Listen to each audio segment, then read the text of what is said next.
प्रणाम सर। प्रणाम। नमो नमः। नमो नमो। प्रणाम सर गुरुजी, नमो नमः। प्रणाम गुरुजी। प्रणाम सर, नमो नमः। प्रणाम सर, नमो नमः।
શુદ્રક્ષાનો શંખનાદ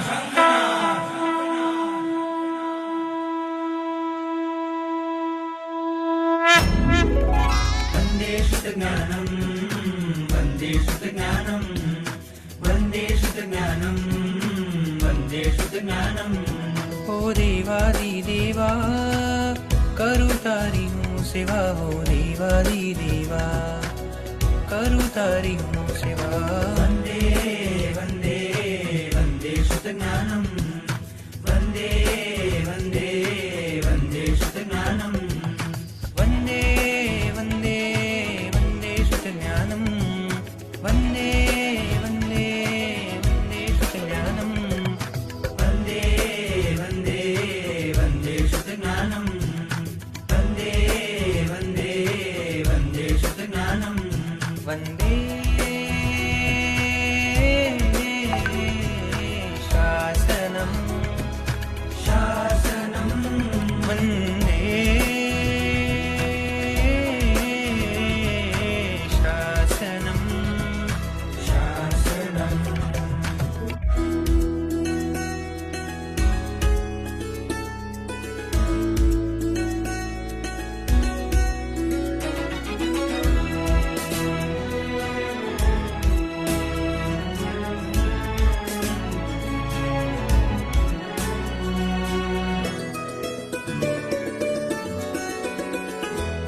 આ વિશ્વમાં જે શ્રેષ્ઠ છે સર્વ ધર્મમાં તુલ્ય છે આ વિશ્વમાં જે શ્રેષ્ઠ છે સર્વધર્મમાં તુલ્ય છે સૂરીશ્વરોનો શ્વાસ છે મુનિઓ તણો વિશ્વાસ છે મુનિઓ તણો વિશ્વાસ છે વંદે શુદ્ધજ્ઞાનમ વંદે શુદ્ધજ્ઞાનમ વંદે વંદે વંદે શુદ્ધજ્ઞાનમ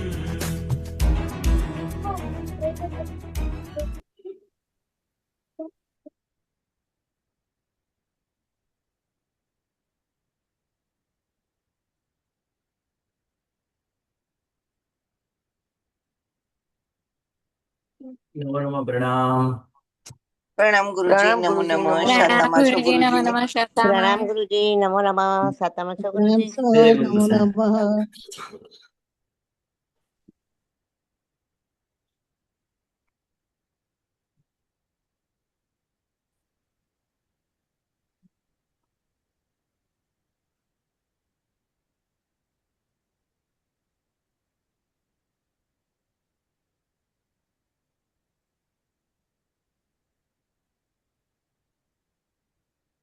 પાંચમા ક્રમાંકની અંદર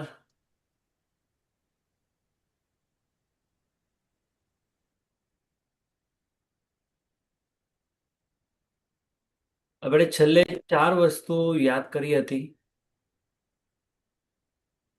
ભૂયસ્કાર, અલ્પતર, અવક્તવ્ય, અવસ્થિત બંધ.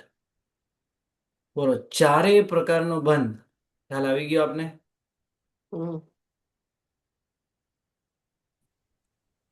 જી ગુરુજી. બીજા કોઈને ન ખબર પડી હોય એવું કોઈ?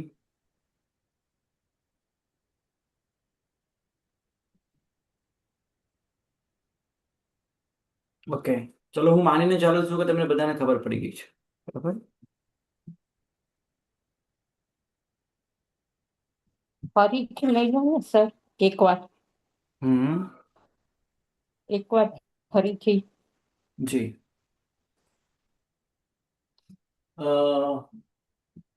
ભૂયસ્કાર બંધ એટલે શું? તો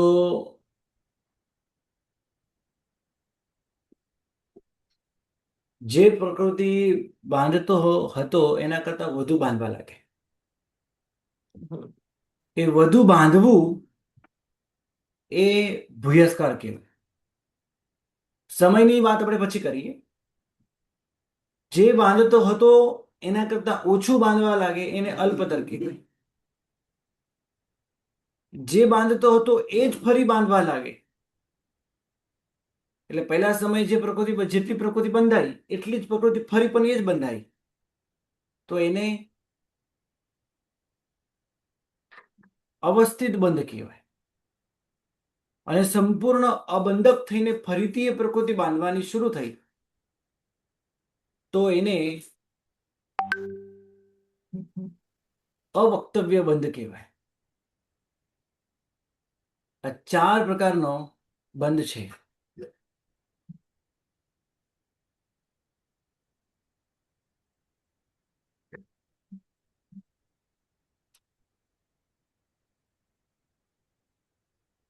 ઓકે,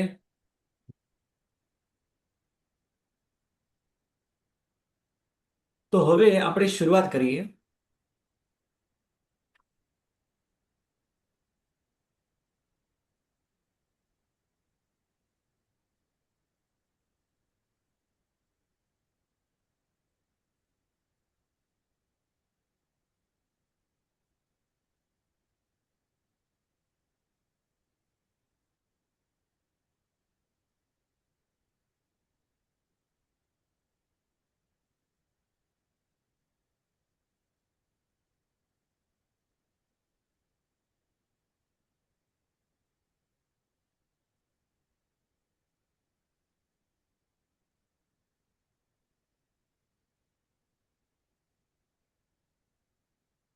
એક મિનિટ.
આઠ પ્રકૃતિ બાંધતો હતો તો એ 7 બાંધવા લાગે એને શું કહેવાય?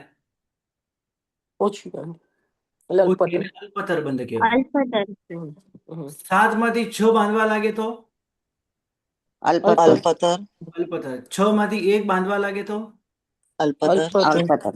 1 માંથી 6 માં આવે તો ભૂયસ્કાર. હા. 6 માંથી 7 માં આવે તો ભૂયસ્કાર. 7 માંથી 8 માં આવે તો ભૂયસ્કાર. ભૂયસ્કાર. તો એનો મતલબ શું થયો?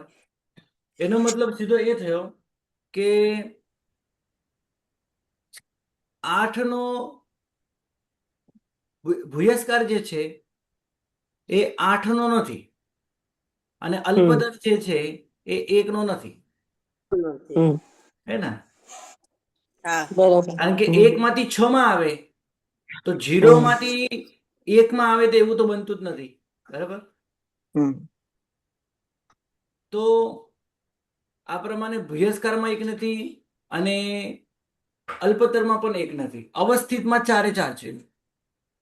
અવસ્થિત એટલે શું? તો જે પ્રકૃતિ બાંધતો હતો એ પ્રકૃતિ ફરી બાંધવા લાગે. તો અવસ્થિત 4 પ્રકારના થયા, 1, 6, 7 અને 8. અને અવક્તવ્ય બંધ તો અહીંયા છે જ નહીં. હમ. મૂળ પ્રકૃતિની વિશે અવક્તવ્ય બંધ એટલે કે સંપૂર્ણ અબંધક થઈને ફરીથી બાંધવા લાગે. આવું બને? તો આવું ક્યારે બનતું નથી. એટલે અવક્તવ્ય બંધ તો બિલકુલ છે જ નહીં. અવસ્થિત બંધ તો 4 પ્રકારનો છે. અલ્પતર બંધ, 3 પ્રકાર. હા, અલ્પતર બંધ એ 3 પ્રકારનો છે. ભૂયસ્કાર બંધ એ 3 પ્રકારનો છે. એમાં 1 નથી. 8 નો ભૂયસ્કાર નથી અને 1 નો અલ્પતર નથી. હમ.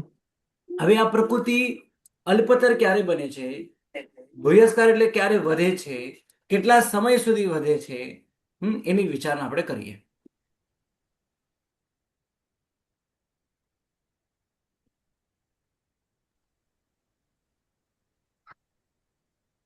ભૂયસ્કારની વાત કરીએ. આ તમને દેખાય છે એ બધા ગુણસ્થાનકનો ક્રમ છે. અને ગુણસ્થાનક ઉપર ચડવાનું હોય ને એટલે આપણે નીચેથી લખ્યું છે 1, 2, 3, 4, 5, 6, 7, 8, 9, 10, 11, 12, 13. 14માં તો અહીંયા આવતું જ નથી કારણ કે બંધમાં 14મું ગુણસ્થાનક છે જ નહીં, હે ને? એટલા માટે આપણે 14મું ગુણસ્થાનક નથી લેતા. હવે ગુરુજી બોલો. આપે કહ્યું 8 નો ભૂયસ્કાર નહીં પણ 8 નો અલ્પતર ના થાય ને 1 નો ભૂયસ્કાર ના થાય એવી રીતે નહીં કહેવાનું. હા, એમ જ કહેવાશે. 8 છે, 8 નો આમ ભૂયસ્કાર થાય, રાઈટ? 8 નો અલ્પતર ન અલ્પતર નહીં થાય, થાય. બરાબર છે? 8 નો અલ્પતર ન થાય અને 1 નો ભૂયસ્કાર નહીં થાય. ભૂયસ્કાર ન થાય, બરાબર. ચાલો આગળ વધીએ. હવે 1 થી 13 ગુણસ્થાનક લખ્યા છે. આ બધા ગુણસ્થાનકના નામ છે. હમ.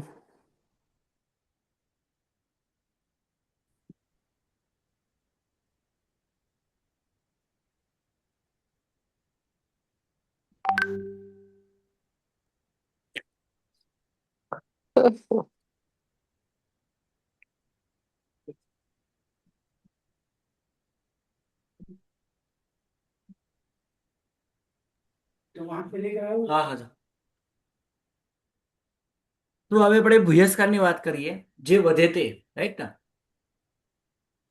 8 નો ભૂયસ્કાર નથી કારણ કે 8 પોતે સૌથી મોટામાં મોટી સંખ્યા છે, હે ને? મિચ્છામી બરાબર.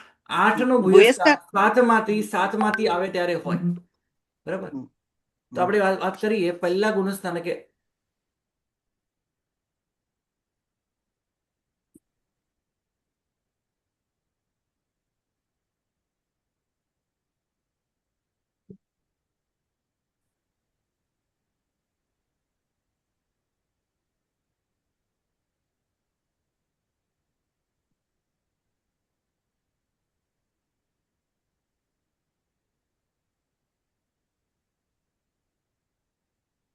જી ચાલો હવે તો વાત આપણે આગળ કરીએ.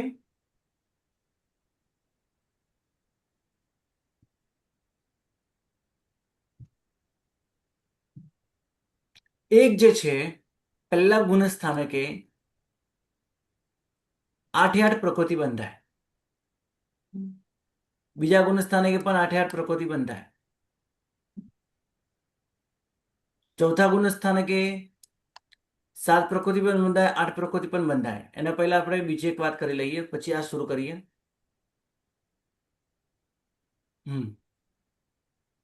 ભૂયસ્કાર 6, 7 અને 8 વધુ એને ભૂયસ્કાર કહેવાય. તો જ્યારે પણ 8 પ્રકૃતિ બાંધતો હતો એટલે આયુષ્ય પણ બાંધતો હતો અંતર્મુહૂર્ત થયા પછી.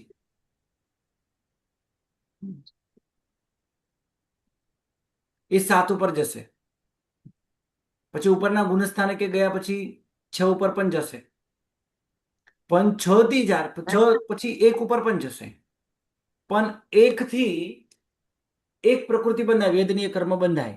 7 વેદનીય કયા ગુણસ્થાનકે બંધાય? 11મા ગુણસ્થાનકે બંધાય. બરાબર. 11માં. હવે 11મા ગુણસ્થાનકથી નીચે પડે અને 10મું ગુણસ્થાનક આવે ત્યાં કેટલી પ્રકૃતિ બંધાય? મોહનીય અને આયુષ્ય વગર 6 પ્રકૃતિ બંધાય. તો એકમાંથી સીધા 6 ઉપર આવ્યા તો આ ભૂયસ્કાર થયો. લખે છે 11મા ગુણસ્થાનકથી પડીને 10મા ગુણસ્થાનક પર આવે ત્યારે આવું બની શકે. બીજી રીતે પણ બને, પણ અત્યારે આપણે નથી એ વિચાર કરતા. અને એ પ્રથમ સમય જ બને. પ્રથમ સમય જ બને. કેમ? કારણ કે એના પછી તો એ અવસ્થિત થવાનો છે. કારણ કે જો પહેલા સમયે 6 પ્રકૃતિ બંધાઈ તો બીજા સમયે પણ 6 પ્રકૃતિ બંધાઈ, ત્રીજા સમયે પણ 6 પ્રકૃતિ બંધાઈ, તો આ અવસ્થિત બંધ કહેવાશે. તો પહેલા સમયે શું કહેવાય? તો 1માંથી 6માં આવ્યો. આ 11મા ગુણસ્થાનકે 1 પ્રકૃતિ બંધાતી હતી, 10મા ગુણસ્થાનકે આવ્યો એટલે એ જીવ 6 પ્રકૃતિ બાંધવાની શરૂ કરી, એટલે 1માંથી 6માં આવ્યો તો આ પહેલો ભૂયસ્કાર થયો. પહેલા સમય પહેલો ભૂયસ્કાર થયો. પછી એને જ પ્રકૃતિ બાંધી. ચોથા સમયે પણ 6 પ્રકૃતિ બાંધશે, 5મા સમયે પણ 6 પ્રકૃતિ. આ અંતર્મુખ સુધી રહેશે તો અસંખ્ય સમય સુધી અવસ્થિત બંધ રહેશે. બરાબર, અવસ્થિત બંધ રહેશે. પછી પડીને 9મા ગુણસ્થાનકે આવશે. પડીને 9મા ગુણસ્થાનકે આવશે ત્યારે કેટલી પ્રકૃતિ બંધાશે? એક મોહનીય પણ બંધાશે. મોહનીય ઉમેરાશે એટલે 9મા ગુણસ્થાનકે 7 પ્રકૃતિ બંધાશે. તો પહેલા સમય શું કહેવાય? ભૂયસ્કાર. પછીના સમયે શું કહેવાય? તો અવસ્થિત. અને એનું જ બંધ ચાલ્યા કરશે. 9મા ગુણસ્થાનકે આખો અંતર્મુખકાળ, 8મા ગુણસ્થાનકે અંતર્મુખકાળ, પછી 7મા ગુણસ્થાનકે અંતર્મુખકાળ, પછી પડીને 6ઠ્ઠા ગુણસ્થાનકે આવે અને ત્યાં જો આયુષ્ય બાંધવા લાગે, ત્યાં જો આયુષ્ય બાંધવા લાગે તો 8નો ભૂયસ્કાર થશે. એ પણ પહેલા જ સમય. 7માંથી 8માં આવ્યો અને એ પણ અવસ્થિત. 8નો અવસ્થિત બંધ ચાલશે અંતર્મુખ સુધી, કારણ કે આયુષ્ય અંતર્મુખ સુધી બંધાય. આ રીતે 6, 7 અને 8 ભૂયસ્કાર બને. હવે 6ઠ્ઠો ભૂયસ્કાર એટલે 6નો ભૂયસ્કાર છે, પહેલો ભૂયસ્કાર થયો. એને આપણે પહેલો ભૂયસ્કાર 1માંથી 6માં આવ્યો. આ બીજી રીતે પણ ઘટે. કેવી રીતે? તો ડાયરેક્ટ 11મા ગુણસ્થાનકથી પડી ચોથા ગુણસ્થાન, 11મા ગુણસ્થાનકે મૃત્યુ પામ્યો અને સીધા ચોથા ગુણસ્થાનકે આવ્યો. હવે ત્યાં આયુષ્ય નહીં બંધાય, પણ મોહનીય બંધાય. મોહનીય બંધાય. બાકીની પ્રકૃતિઓ પણ બંધાય. જ્ઞાનાવન્ય બંધાય, દર્શનાવન્ય બંધાય, વેદનીય તો પહેલેથી જ બાંધતો હતો, અંતરાય બંધાય. એટલે સીધા ચોથા ગુણસ્થાનકે આવ્યો. આયુષ્ય સિવાય ડાયરેક્ટ 7નો ભૂયસ્કાર થશે. રાઈટ. 1માંથી 6માં આવ્યો તો આ રીતે પણ ભૂયસ્કાર બને, અને 1માંથી સીધા 7 ઉપર આવ્યો તો આ રીતે પણ એક ભૂયસ્કાર બને. બંને મેં વસ્તુ અહીંયા લખી છે. તો 11મા ગુણસ્થાનકથી પડીને 10મા ગુણસ્થાનકે આવે તો પ્રથમ સમય 6નો ભૂયસ્કાર, અને 10મા ગુણસ્થાનકથી પડીને 9મા ગુણસ્થાનક પર આવે તો 7નો ભૂયસ્કાર. આ જ રીતે 11મા ગુણસ્થાનકથી પડીને સીધા ચોથા ગુણસ્થાનકે આવે, અથવા આ રીતે પણ 10મા ગુણસ્થાનકથી પડતા મૃત્યુ પામે, 9મા ગુણસ્થાનકે પડતા મૃત્યુ પામ્યો, 10મા ગુણ આ રીતે 8મા ગુણસ્થાનકે આવે અને મૃત્યુ પામે, કે 7મા ગુણસ્થાનકે આવે મૃત્યુ પામે. નહીં ને? તો અહીંયા બાકીના વિકલ્પો નથી લખ્યા. જે રીતે સંભવ છે કે 11મા ગુણસ્થાનકથી પડીને સીધા 7 પ્રકૃતિ બાંધવા લાગે, તો આ રીતે આ 7નો ભૂયસ્કાર એટલે આ બીજા નંબરનો ભૂયસ્કાર, 7 પ્રકૃતિ બાંધવાનો ભૂયસ્કાર ઘણી રીતે બની શકે છે. 11મા ગુણસ્થાનકથી પડીને સીધા ચોથા ગુણસ્થાનકે આવે ત્યારે પણ 7 પ્રકૃતિ બાંધે તો 1માંથી સીધો 7. એ જ પ્રમાણે પડતો પડતો પડતો 10મા ગુણસ્થાનકે આવે અને 10મા ગુણસ્થાનકે મૃત્યુ પામે અને 4થા ગુણસ્થાનકે આવે તો 6 માંથી પણ આ રીતે 7 થઈ શકે છે. 6 માંથી પણ 1 માંથી પણ 7 થાય, 6 માંથી પણ 7 થાય. એના ઘણા આવા વિકલ્પો છે. એ જ રીતે 9મા ગુણસ્થાનકે મૃત્યુ પામ્યો, તો ત્યાં પણ 6 પ્રકૃતિ બાંધતો હતો અને 9 માંથી સીધા 7 ઉપર આવ્યો. 9મા ગુણસ્થાનક થી પડીને સીધા 4થા ગુણસ્થાનક પર આવ્યો તો 6 પ્રકૃતિ બાંધતો તો એ 7 પ્રકૃતિ બાંધવા લાગે. આ રીતે પણ ભૂયસ્કાર બને. 8મા ગુણસ્થાનકે મૃત્યુ પામે કે 7મા ગુણસ્થાનકે મૃત્યુ પામે કે 6ઠા ગુણસ્થાનકે મૃત્યુ પામે તો સીધો એ 4થા ગુણસ્થાનકે આવે અને 7નો બંધ કરવા લાગે તો આ રીતે પણ 7નો બંધ ઘટે. ઘણી રીતે ઘટે. આપણે અહીંયા બધા નથી લખ્યા પણ 2 પોઈન્ટ લખ્યા છે. સીધા 11 માંથી પડે તો 4થા ગુણસ્થાનકે આવે તો 7 પ્રકૃતિ બાંધે અને 10वें गुणस्थानक से पतित होकर 9वें गुणस्थानक पर आए तो भी ये संभव है. इसी तरह 9 भी समझना है, 8 भी समझ लेना है, 7 भी समझना है, 6 भी समझना है. राइट. हाँ, હવે 8નો ભૂયસ્કાર કેવી રીતે બને? તો 7 બાંધતો હતો અને એ 8 બાંધવા લાગે, આયુષ્ય બાંધવા લાગે તો આયુષ્ય બંધક હો તો 6, 5, 4, 2, 1 આ ગુણસ્થાનક પર 6ઠા ગુણસ્થાનક પણ આયુષ્ય બંધાય, 5મા બંધાય, 4થે બંધાય, બીજે બંધાય, પહેલે બંધાય. જે પણ ગુણસ્થાનકે આવ્યો હોય જ્યારે પણ એ આયુષ્ય બાંધવા લાગે તો ત્યારે પ્રથમ સમય 8નો ભૂયસ્કાર કહેવાશે. બરાબર? પ્રશ્ન હોય તો પૂછો. આગળ ચાલો નહીં તો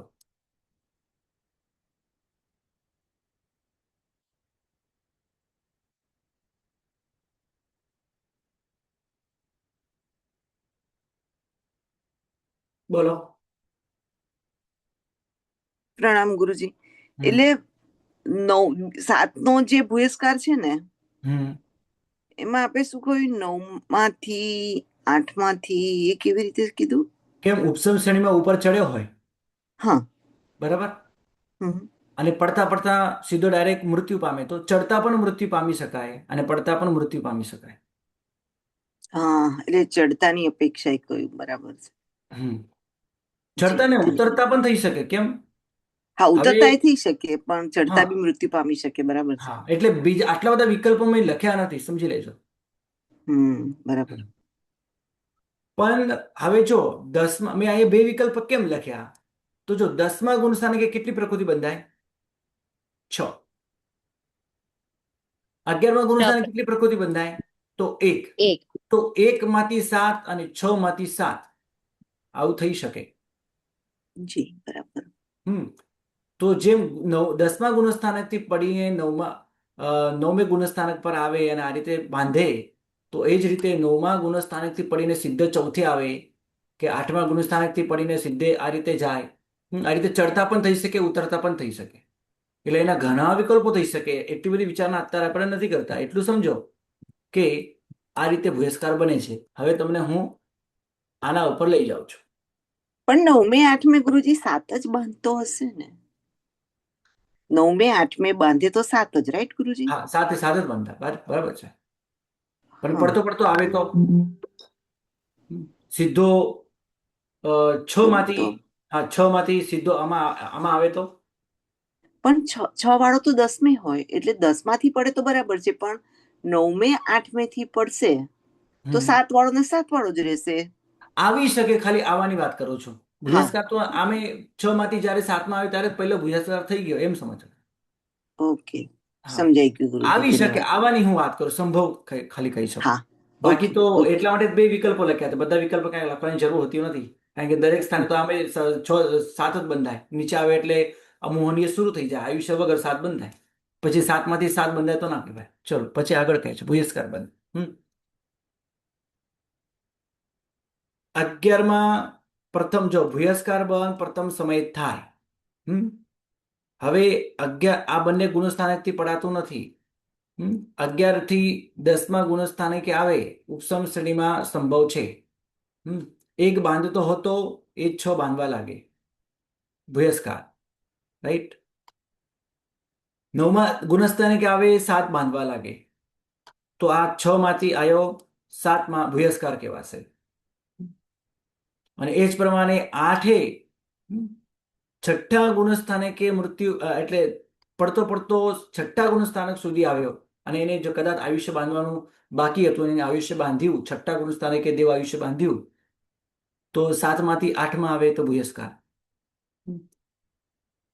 એટલે જ્યારે પણ 8નો બંધ કરે, જો 8નો ભૂયસ્કાર આ રીતે 7માંથી 8 થાય તો છઠ્ઠે પણ થઈ શકે, 5મે પણ થઈ શકે, ચોથે પણ થઈ શકે.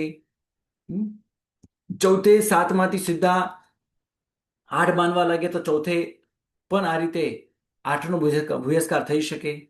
અને પડતો પડતો હજી નીચે આવે, અનંતાનંદ મંદિરનો ઉદય થઈ જાય અને ત્યાં આયુષ્ય બાંધવા લાગે તો 8નો ભૂયસ્કાર અહીંયા પણ થઈ શકે. અને 1નો પહેલા ગુણસ્થાને કે આવીને પણ આ રીતે આયુષ્ય બાંધવા લાગે તો 8નો ભૂયસ્કાર થઈ શકે. એટલે 7મો અને 8મો એ ભૂયસ્કાર ક્યાં ક્યાં ઘટે છે આ ચિત્રમાં તમે સમજી શકો છો. 7નો ભૂયસ્કાર એ તમે આ રીતે 9મા ગુણસ્થાને કે ઘટે, ચોથા ગુણસ્થાને કે ઘટે. સીધા 11માંથી ચોથે આવે, હે ને, 11માંથી ચોથે આવે તો 7નો ભૂયસ્કાર. અને ચોથા ગુણસ્થાને કે 7 પ્રકૃતિ બાંધતો તો 8 પ્રકૃતિ બાંધવા લાગે તો ભૂયસ્કાર. અને લાઇનસર પડે એટલે 11થી 10મે આવે તો 6નો ભૂયસ્કાર. 10મા ગુણસ્થાનેથી 9મા ગુણસ્થાને કે આવે તો 7નો ભૂયસ્કાર. આ રીતે બની શકે. પછી તો ભૂયસ્કાર નહીં થાય, એ અવસ્થિત બંધ થશે.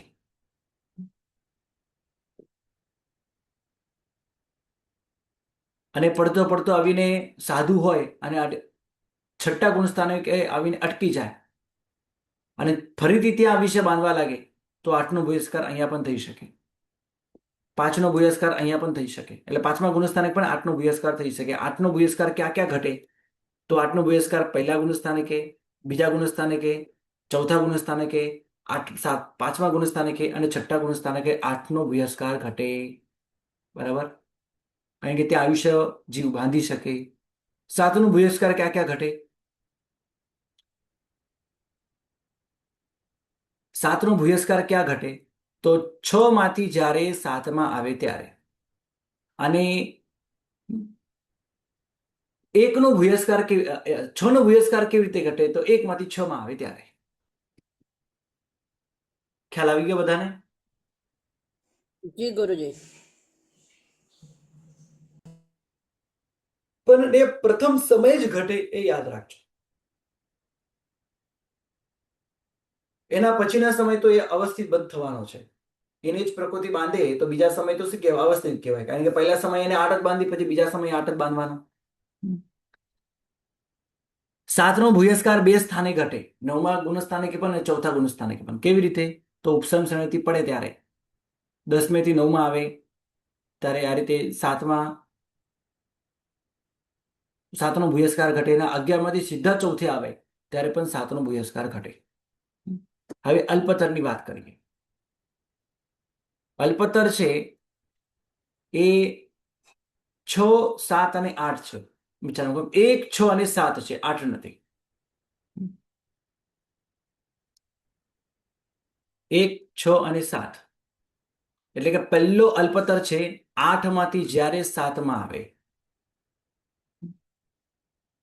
7માંથી જ્યારે 6માં આવે, 6માંથી જ્યારે 1માં આવે. ક્યારે આવું ઘટે? તો આયુષ્ય અબંધક જીવ બાંધતો ન હોય અને એવો જીવ ચડતો ધીરે ધીરે 10મા ગુણસ્થાનકે આવે.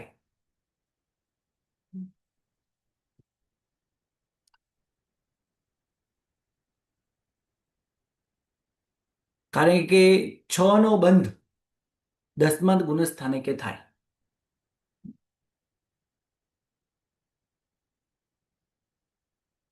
પણ આયુષ્ય અબંધક જીવ 7મા ગુણસ્થાનકે, છઠ્ઠા કે 5મા કે ચોથા કે બીજે કે પહેલે કોઈ પણ ગુણસ્થાનકે પ્રથમ સમયે 7નો ભૂયસ્કાર કરી શકે.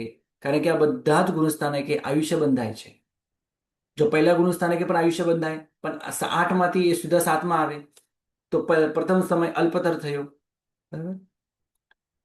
પણ 6નો અલ્પતર ક્યારે થશે ઉપસમ શ્રેણી કે શપક શ્રેણીમાં આ રીતે એ 9મે થી 10મે ચડશે ત્યારે જ થશે પ્રથમ સમય. 10મા ગુણસ્થાનકના પ્રથમ સમયે જ 6નો અલ્પતર ઘટશે. અને આ જ જીવ ઉપસમ શ્રેણીમાં સીધા 10મે થી 11મે જાય તો 11મા ગુણસ્થાનકે પ્રથમ સમય 1નો અલ્પતર થશે. અથવા શપક શ્રેણીમાં 10મે થી સીધે 12મે જશે તો ત્યાં માત્ર શાતાવેદીને પહેલા સમય બંધાય તો 6 માંથી 1માં જાય તો આ રીતે 1નો અલ્પતર ઘટે. હવે એનું ચિત્ર જોઈ લઈએ.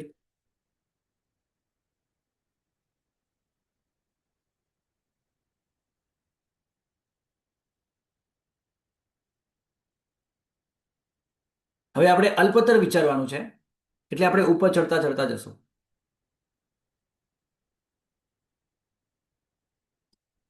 સાતનું અલ્પતર અહીંયા પણ ઘટે કારણ કે 8 બાંધતો 7 બાંધવા લાગે તો પહેલા ગુણસ્થાનકે પણ થાય, આ રીતે બીજા ગુણસ્થાનકે પણ થાય, ચોથા, પાંચમા, છઠ્ઠા અને 7મા ગુણસ્થાનકે પણ થાય. 7નો અલ્પતર. ક્યાં ક્યાં 7નો અલ્પતર ઘટે? 1, 2, 3, 4, 5 અને 6. 6 ગુણસ્થાનકે 7નો અલ્પતર ઘટી શકે. 8 બાંધતો 6 બાંધવા લાગે, 8 બાંધતો 7 બાંધવા લાગે ત્યારે. હવે 6નો અલ્પતર ક્યારે ઘટે? તો 10મા ગુણસ્થાનકે ઉપસમ શ્રેણી અને સપક શ્રેણીમાં પ્રથમ સમય. ઉપસમ શ્રેણી અને સપક શ્રેણીમાં ચડેલો જીવ જ્યારે 10મા ગુણસ્થાનકે આવે ત્યારે એ 7 પ્રકૃતિ બાંધતો હતો એ સીધું 6 બાંધવા લાગે, મોહનીય છોડી દે તો એ 6નું અલ્પતર થયું.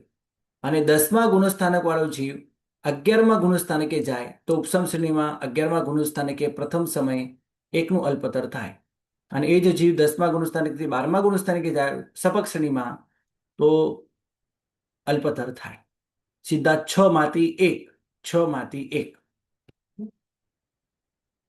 આ પણ અલ્પતર બંધ પ્રથમ સમય જ સમજવાનું.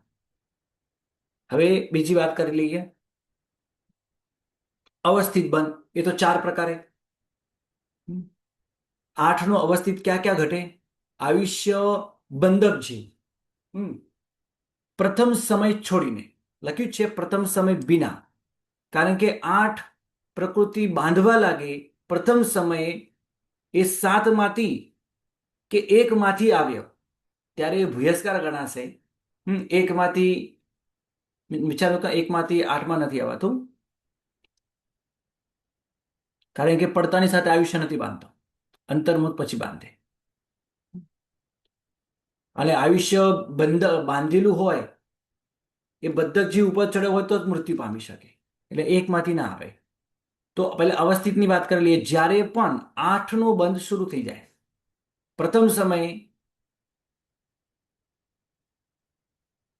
એ 7માંથી આવ્યો હોય 8માં તો ભૂયસ્કાર ગણાશે.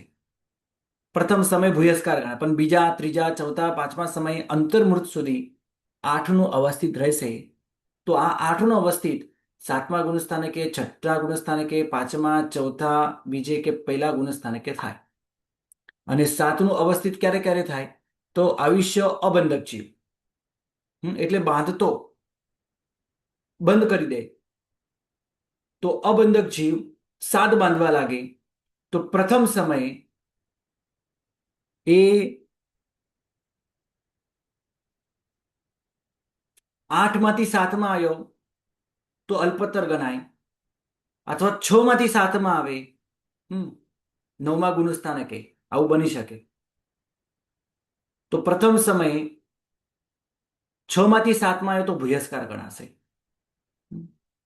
પણ જ્યારે પણ ઉપરથી અથવા નીચેથી કોઈ પણ રીતે થયો, જ્યારે એક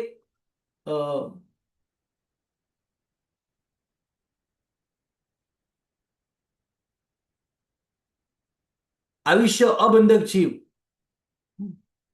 9મા કે 8મા કે 7મા કે 6ઠ્ઠા કે 5મા કે ચોથે કે ત્રીજે કે બીજે કે પહેલે આ રીતે 7 પ્રકૃતિ જ્યારે જ્યારે બાંધતો હતો ત્યારે ત્યારે તે અવસ્થિત બંધ વાળો જીવ કહેવાશે. આવું ક્યાં અવસ્થિત બંધ ઘટે છે 7નો? તો બધા ગુણસ્થાનકો લખ્યા છે. 6નો અવસ્થિત બંધ તો પ્રથમ સમય વિના 10મા ગુણસ્થાનકથી પડીને જ્યારે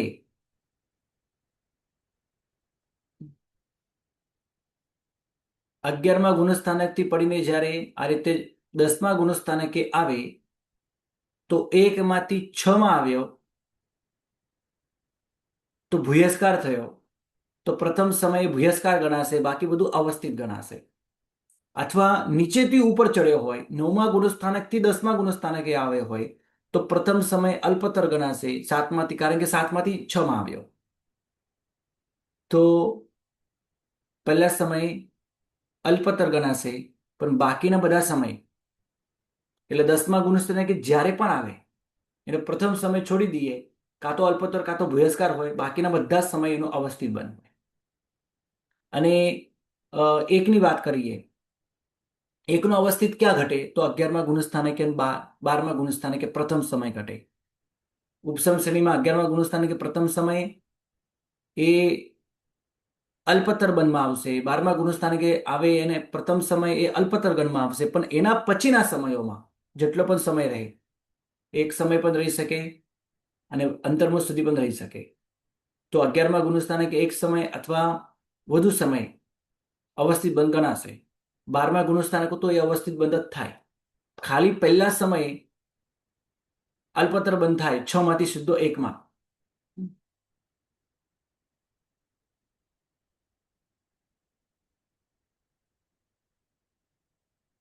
પણ પછીના સમયે એ અવસ્થિત બંધ ગણાશે અને 13મા ગુણસ્થાનકે પણ એ અવસ્થિત બંધ જ થશે. એ 12મા 13મા ગુણસ્થાનકનો ભેગો જેટલો પણ સમય હોય એટલો સમય એનો અવસ્થિત બંધ ગણાશે. અને આ જ અવસ્થિત બંધ 13મા ગુણસ્થાનકે પણ ચાલે. મૂળ પ્રકૃતિની અપેક્ષાએ અવક્તવ્ય બંધ નથી, કારણ કે સર્વથા અબંધક થઈને ફરીથી બંધક બનતો નથી, એ અસંભવ છે. માટે આ પ્રમાણે ભૂયસ્કાર, અલ્પતર, અવક્તવ્ય, અવસ્થિત આ બંધ પૂર્ણ થયા. કોઈને પ્રશ્ન હોય તો પૂછો. પ્રણામ ગુરુજી. એવું હા. કેવું સાચું કહેવાય કે ત્રીજા ગુણસ્થાનકે હંમેશા 7નો અવસ્થિત હોય અને 13મા ગુણસ્થાનકે હંમેશા 1નો અવસ્થિત બંધ હોય, એ સાચું કહેવાય? જી સાચું, એકદમ સાચું, બરાબર. જી ધન્યવાદ ગુરુજી. ગુરુજી, હા બોલો. એક 5મા ગ્રહે રમ્ય રેણુની પીડીએફ મળી શકશે? હા હા, મોકલી આપો ગ્રુપમાં. જી.